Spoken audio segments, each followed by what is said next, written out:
Hello, welcome to another episode of the podcast here in Bosnia and Herzegovina. I'm actually in the capital, Sarajevo, at the airport, and I'm at a coffee shop or a cafe. Got my cafe latte here, very tasty. But what I wanted to talk about today, well, I was just here and I thought, why not do a podcast? 'Cause it's quite a while before my flight, which is back to London Stansted, to be exact, in England. I don't even know if it's in London. It's like Luton, it's not in London, but it's called London Luton Airport. But anyway, yeah, I want to talk about story, just the significance of story. Because I just think about in this public speaking, right? If you just want to get anyone interested, anyone engaged, what do? You tell a story. If you want to get a good point across, what do? You tell a story. That's what Jesus did in the Bible, wasn't it? With his teaching, I think the most powerful way to get something across was through story. Parables were stories of meanings. Movies, story. When you read a book, it's a story. And if you basically, how do businesses sell to us? Story. If you go on most business website, usually it's got about, like on their about us, it's usually got their history, the story behind the business, story behind the product. It's like if I wanted to sell this spoon, you could say, oh, this spoon, it's silver, it's stainless steel, I don't even know if it is, it's shiny. But if you just said something like, oh, this spoon once was used by the King of Bosnia in the 1800s, and it's the only, do you know what I mean, limited edition. I don't know if that's probably not true, but the point is, if you put a story behind something, it automatically has meaning to it. And I think that's why us as humans, we find each other so interesting. Because I think if you go anywhere on your own, if you just do anything in isolation, it's just boring, isn't it? You need people around you. And I think what makes us as humans interested in each other in a sense is that each one of us has a story behind who we are. Like anyone you meet, right? Anyone you meet, the amazing thing is that person is over 8 billion people on the planet right now. So that person is 1 in 8 billion, and they're out of the 8 billion or so, or 1 in over 8 billion, and out of the over 8 billion people in the world, they're the only person in existence who's lived the life they've lived and walked the path they've walked. And also, so what that automatically means that if you're meeting someone, you can think, okay, this person, there's something I can learn from them. So obviously that requires humility, because it means you have to open yourself up to someone other than yourself. But it's just story, isn't it? I just think that what is more significant, I think when there's wars, this is what people fight over. They fight over their country, but I think more significantly their country's story. If you think about that, it's like our story versus yours. I just think that's what people fight for. I think that's what a lot of people live for. I think that as a business, if you want to get people to work for you, you bring about a story. You think that this is the past, where we've come from. This is what we're doing at the moment, and this is what it will mean in the future. It's like past, present, and future. And what is a story? It's basically just an account of events. And I'm just thinking this concept of story, right? So I think all of us, in a sense, live for stories. That's kind of, even football, football's so popular, and a big reason why supporters love their team is the history. But what is the history? The history is the story of that club. And I think it just begs the question.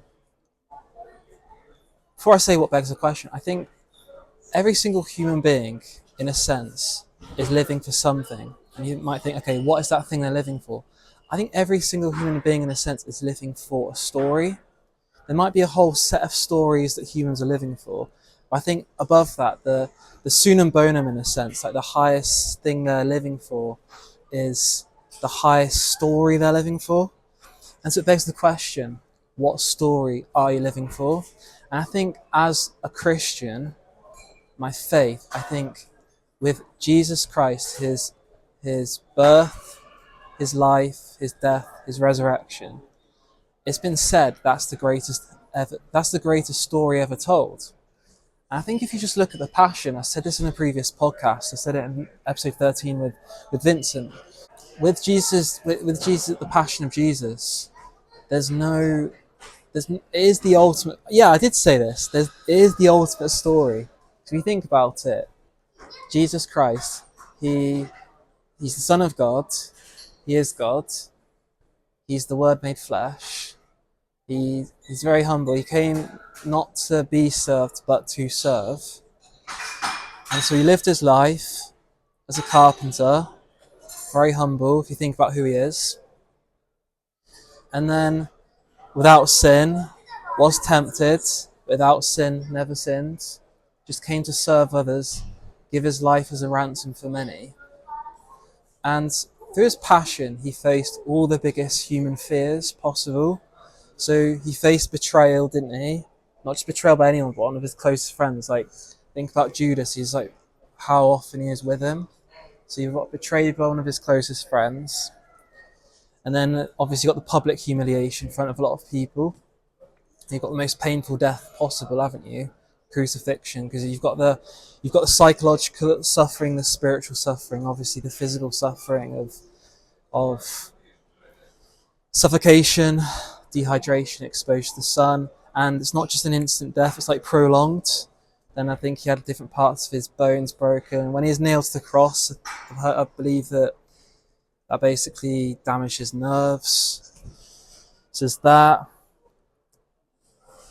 And obviously got the scourging before, wherein scripture said he is unrecognisable. So, and I think it is the scourging was basically his beaten. And if you watch the Passion of the Christ, I think that just sort of, in a sense, that's not the full picture. I think it's a lot worse than it shows in that movie. So he faced all the biggest human fears. At any time, he could have just said, no, I don't want to go through this anymore, enough. But he basically did that to show each and every one of us his love for us. And if I was the only person he needs to do that for, he would have done that just for me. If you've got this far, if anyone actually is watching this far, if you're the only person he needs to die for, he would have done it just for you. And so, that shows his love for all of us. But the beautiful thing is that we all have free will. We can all accept his sacrifice or we can reject it. But I think when we basically where we hear about the truth of Jesus Christ, the beautiful thing is though, I don't want to go past this, that he died, but he resurrected, he is risen. He's very much alive. Jesus is alive. He is alive. And he's alive. Jesus is alive. But the beautiful thing is that God respects all of us so much. He respects you. He respects me. He respects everyone in this airport. But we all have a choice. And it's like he's given us an invitation. He doesn't force us to follow him. We can accept it or reject it. You can't be lukewarm here. It's accept or reject. But I think as soon as you hear about the truth about Jesus Christ, how he died on the cross for us, he's alive, and if we accept him, it's John 3:16, isn't it? For God so loved the world, he gave his only son. Whoever believes in him shall not perish, but shall have eternal life. God did not, John 3:17, if God did not send his son into the world to condemn the world, but that the world might be saved through him. I think when you hear that, your life's changed forever. Because if you accept Jesus, your life's changed forever. Great, isn't it? Like, your life's changed forever. You're no longer, it's like you died to yourself. No longer you who are alive in you, but Jesus is alive in you. But then if you reject Jesus, your life changed forever. Because you've rejected the Son of God. I think how significant that is. You've rejected this, like, if you reject the Son of God after hearing about him, like, what excuse do you have at the end of time, on Judgment Day, when you're face to face with Jesus? And if he asks you, why did you reject me? What are you going to say? But yeah, it's the greatest story ever told. I think all of us have a story to tell. And I think what makes the future so exciting, I think we've got different approaches how we can approach the future. There's obviously that meme, maybe not obvious, but there's a meme on social media about being like NPC, non-playable character, going through life, not having an original thought in your head, just doing what everyone else does, following the crowd sort of thing.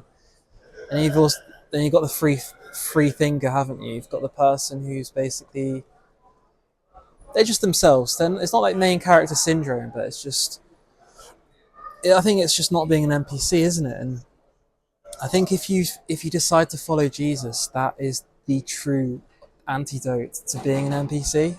I genuinely do, because I believe Jesus has got a unique life path for all of us that only we can follow. And if we follow him, that is 100% original, 100% unique, and it's a calling that only we can accomplish. I think something, I'm going to be quite vulnerable here, I really am, but something I'm somewhat, I don't know if struggling is the right word, I'm finding challenging. It's basically not letting your environment disrupt the calling Jesus has for you. Because I genuinely believe that Jesus got his calling for us that only we can do.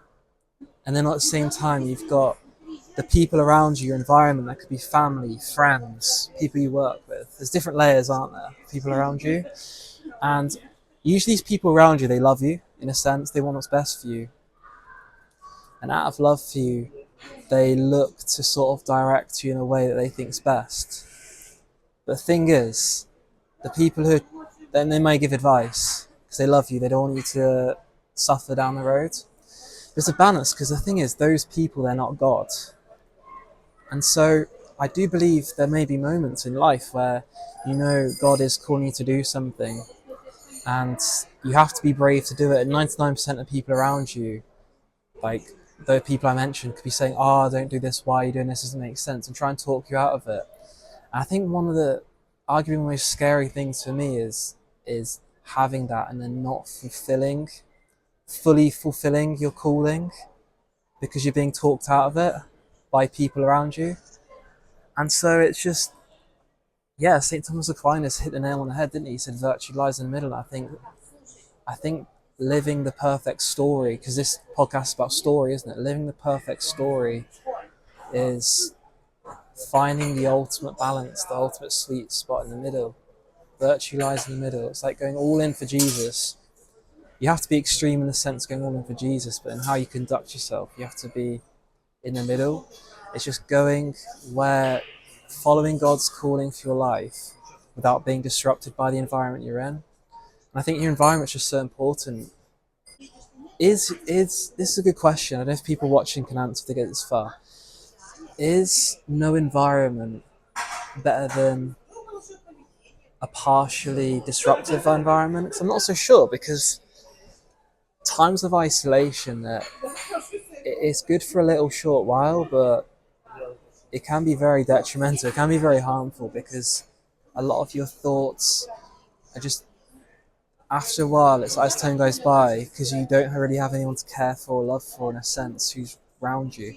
It's so easy for those thoughts just to converge on yourself, which is basically leads to sin and pride. It's pride and basically sin, isn't it? That's what pride basically is, isn't it? It's caving on oneself. So I think in a sense you always need people around you, because we're called to love, and obviously love God, love others around us. But I think for us to love, we have to love is sort of communal, isn't it? You have to have someone to love, and then someone to love you back. It's like a loop of grace. I think it's always important to have people around you, and then if our environment is somewhat disruptive to the calling we believe we have, then it's interesting, isn't it? I think maybe all it means is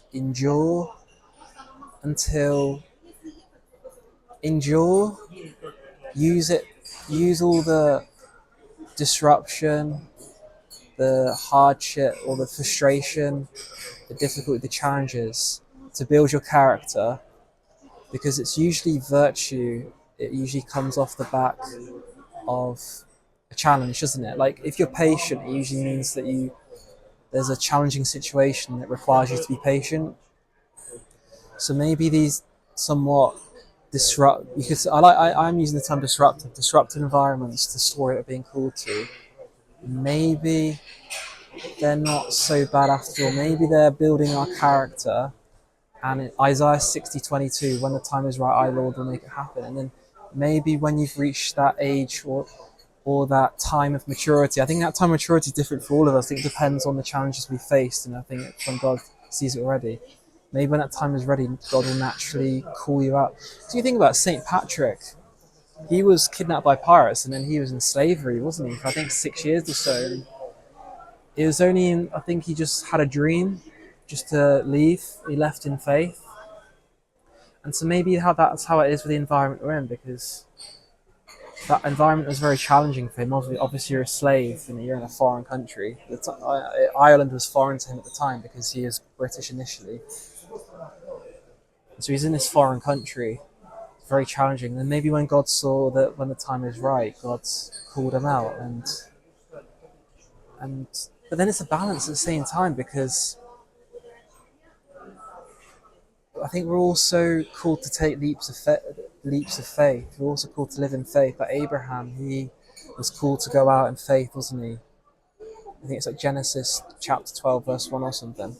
Moses was called out in faith, go to Egypt and basically free the Israelites with God. Obviously, God freed them, but it just shows that God can do anything. God can deliver us. I think when the time is right, God will make it happen. We just have to be ready. But I think I'm going to finish with this. It's, although with Jesus Christ, the story of Jesus Christ, the gospel is the greatest story ever told. I think when you naturally share that story with others, even if at first people show some resistance to it and some animosity, a seed will always be planted in their heart, because I think there's no greater story. There's nothing greater that we can share. So you can never lose as long as you keep proclaiming the gospel, proclaiming that story. And I think that by being inspired by that story and wanting to strive to share it and to live for it, because it's the greatest ever story, and it's the story I think we're all called to live for. That is how our own personal story sort of manifests and becomes a reality. And I think a big tragedy of life, the biggest tragedy of life is if you don't go to heaven, isn't it? If you have eternity in hell, eternity separated from God forever, that is the greatest tragedy. And it's like once you're there, there's no way out. That is just horrific. But I think it's not necessarily a tragedy, but I think it's a shame. It's if God's got a calling for you and you don't fulfill it. But then, if on your deathbed, or whatever, or whenever, or if you turn to Jesus, you go to heaven, then it's not such a shame, is it? But then maybe that is your story. I think the ultimate story we're all called to live is whatever gets us to heaven, and then as many other people with us. That's basically what it all boils down to. But yeah, I think I will finish this time. I don't know how long this podcast has been. Nearly finished my coffee. How's that? But yeah, I've enjoyed it. Story. Yeah, story. Think about this, guys. The more you think about story and how significant it is, the more I think it will just open up. Turn everything into a story, absolutely everything. Get good at storytelling. Find like a bank of Find find things in your life that basically are interesting, and see how you can turn. Basically, I think interesting stories usually they have an element of risk, and you also usually learn something from it.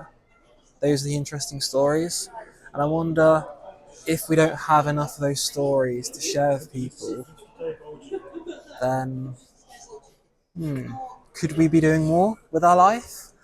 Or do we have to be patient? There's that saying, isn't there? I don't know if it is a saying, but I've saw this concept online. Saw this online. No risk, no story. I think in a sense, is it true? Maybe. But anyway, finish the pod there. Thanks for watching. Like, subscribe if you're watching on YouTube. Share. Thanks everyone for the support. I love you all. Genuinely do. No, I don't know what else to say. I don't even know when this is I don't know when this is gonna get uploaded. I will upload this. Don't know when it's gonna get uploaded. But if you're watching on Spotify or listening on Spotify, thank you. And until next time.